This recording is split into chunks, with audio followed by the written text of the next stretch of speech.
오늘 이렇게 함께 말씀을 나눌 수 있음에 하나님께 감사드립니다.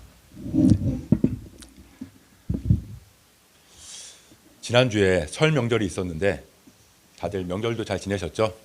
네. 늦었지만 인사드리겠습니다. 새해 복 많이 받으세요. 새해 복 많이 받으세요. 새해 복 많이 받으세요. 새해가 되면 복에 대해서 참 많이 이야기를 하게 되는 것 같습니다. 새해 복 많이 받으라는 인사도 하고요. 카톡이나 문자 그리고 이모티콘으로도 복 많이 받으라는 메시지를 주고받습니다. 생각해보면 우리가 서로 나누는 인사가 어쩌면 다 복에 관한 것입니다. 복 많이 받으라는 인사도 그렇고 처음 만나면 하는 안녕하십니까, 안녕하세요 라는 인사도 평안한 안에 평안한 영, 그러니까 평안하고 평안하라는 복에 대한 인사입니다. 헤어질 때도 마찬가지죠. 안녕히 계세요, 안녕히 가세요. 그러니까 우리는 만나는 순간부터 헤어지는 순간까지 평안을 빌어주는 거죠. 평안. 그만큼 우리는 평안하기를 바라고 있는 것입니다. 아마 여기 계신 분들 중에도 평안하기를 바라지 않으시는 분은 단 한 분도 안 계실 거예요. 갓 태어난 아기부터 노년의 어르신들까지 남자든 여자든 지위가 높든 낮든 가진 것이 많든 적든 누구나 다 평안하기를 바랍니다. 이스라엘에서도 처음 하는 인사가 샬롬, 평안입니다. 그렇게 보면 전 세계 모든 사람의 가장 기본적인 욕구 중에 하나는 평안이라고 볼 수 있습니다. 그러니까 우리에게 가장 큰 복은 평안인 거죠. 올 한 해도 여기 계신 모든 성도님들이 주님 안에서 평안하기를 축복합니다. 그런데 우리가 평안하기를 원하는 것보다 더 우리의 평안을 원하시는 분이 있다는 걸 알고 계십니까? 바로 하나님 아버지입니다. 오늘 우리가 읽은 본문은 소제목을 보면 제사장의 축복 또는 아론의 축복이라고 적혀 있습니다. 하나님께서는 대제사장을 통해서 하나님 나라 백성들을 축복하시는 거죠. 구약에서는 아론이 대제사장이었습니다. 그리고 지금 우리는 예수님이 오셔서 우리의 대제사장이 되어주셨습니다. 히브리서 3장 1절을 볼까요? 그러므로 함께 하나님의 부르심을 받은 거룩한 형제들아, 우리가 믿는 도리의 사도이시며 대제사장이신 예수를 깊이 생각하라. 4장 14절도 보면 그러므로 우리에게 큰 대제사장이 계시니 승천하시니 곧 하나님의 아들 예수시라. 그러니까 오늘 대제사장의 축복은 다시 말하면 예수님의 축복이라고 할 수 있습니다. 예수님을 통해서 우리에게 주시고 우리에게 하시는 축복의 말씀이신 거죠. 오늘 말씀을 다시 한번 볼까요? 여호와는 내게 복을 주시고 너를 지키시기를 원하며 여호와는 그 얼굴을 내게 비추사 은혜 베푸시기를 원하며 여호와는 그 얼굴을 내게로 향하여 드사 평강 주시기를 원하노라. 누가 주시고 누가 원하신다고요? 여호와는. 주어가 여호와예요. 평안을 주시는 주체가 바로 여호와 하나님이시라는 거죠. 누구나 다 원하는 평안을 바로 여호와 하나님이 우리에게 주시기를 원하신다는 것입니다. 그런데 왜 주시려는 걸까요? 하나님은 우리에게 왜 평강을 주시려고 할까요? 우리가 이미 평안하다면 평강을 주실 필요가 없겠죠. 그러니까 우리의 삶에 평안을 위협하는 요소가 많다는 것입니다. 다시 말해서 우리의 삶이 불완전하다는 거죠. 항상 위험이 있고 문제가 있고 아픔이 있다는 것입니다.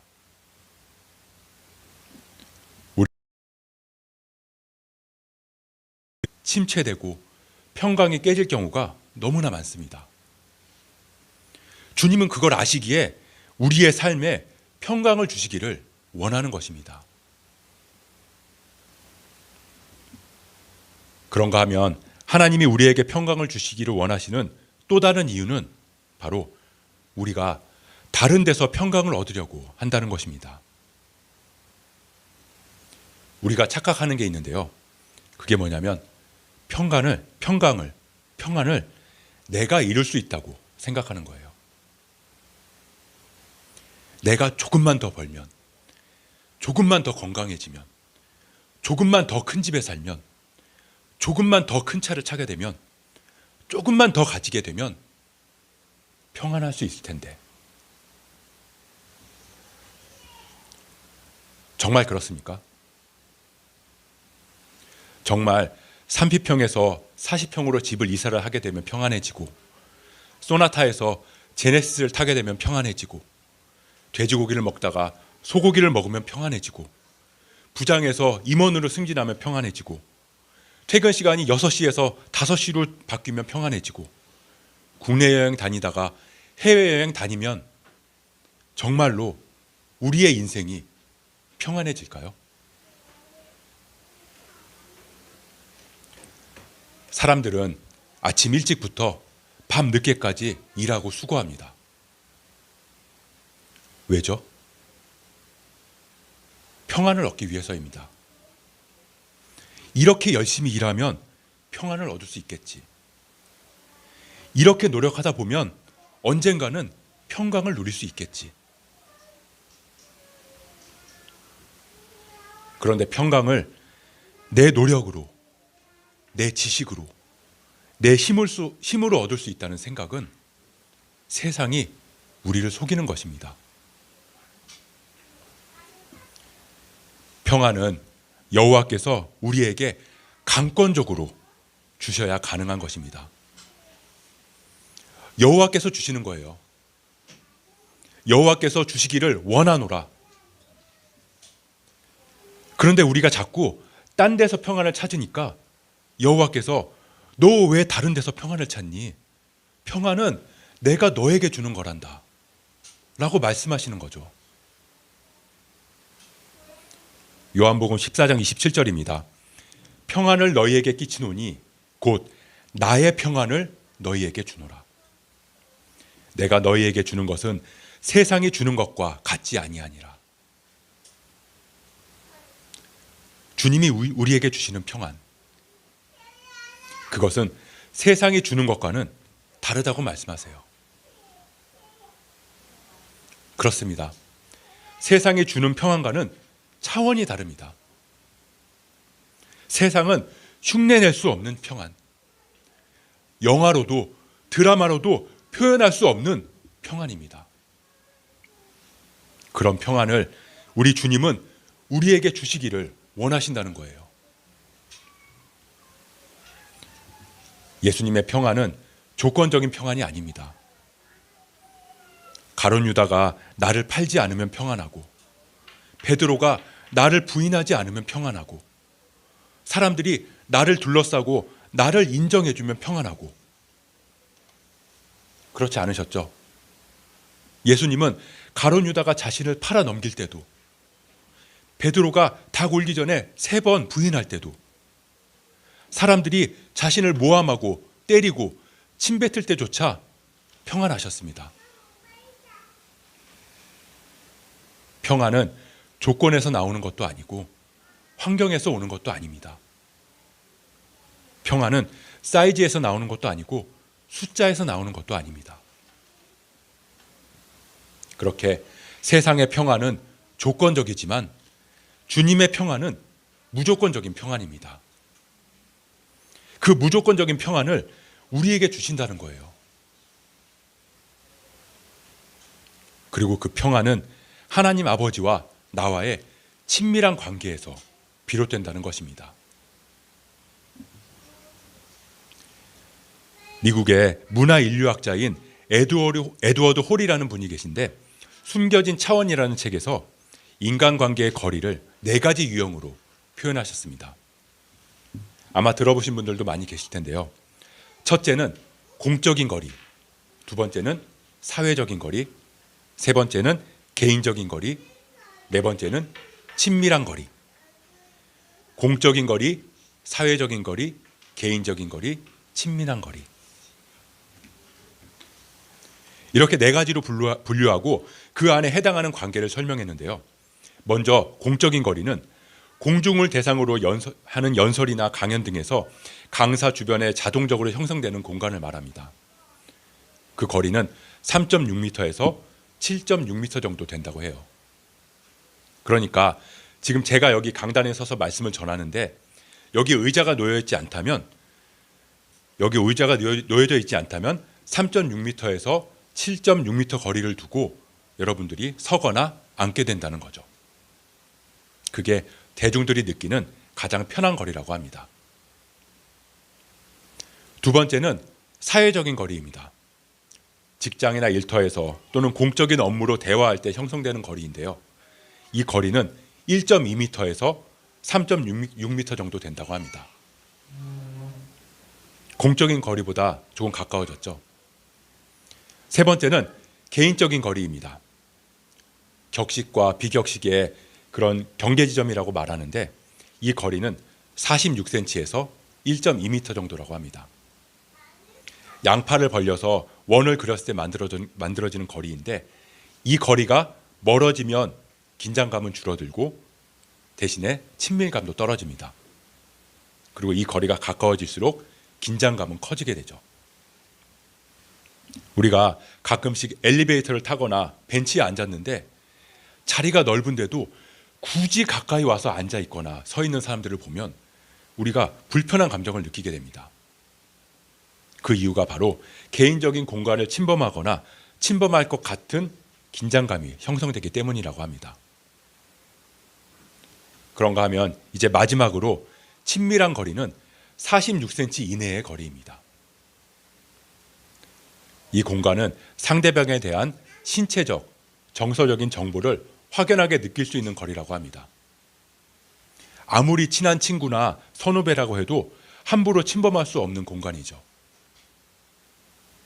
이 공간은 자기 방어를 위한 최소한의 사적인 공간이기 때문에 이 영역이 침범을 당하게 되면 본능적으로 거부감을 느끼거나 공포심을 느끼게 됩니다. 바로 눈앞에 상대방의 얼굴이 있게 되는 이 공간은 정말 친밀한 관계, 부부나 자녀 등 나의 가장 친밀한 사람이 아니면 절대 가까이 할 수 없는 그런 공간입니다.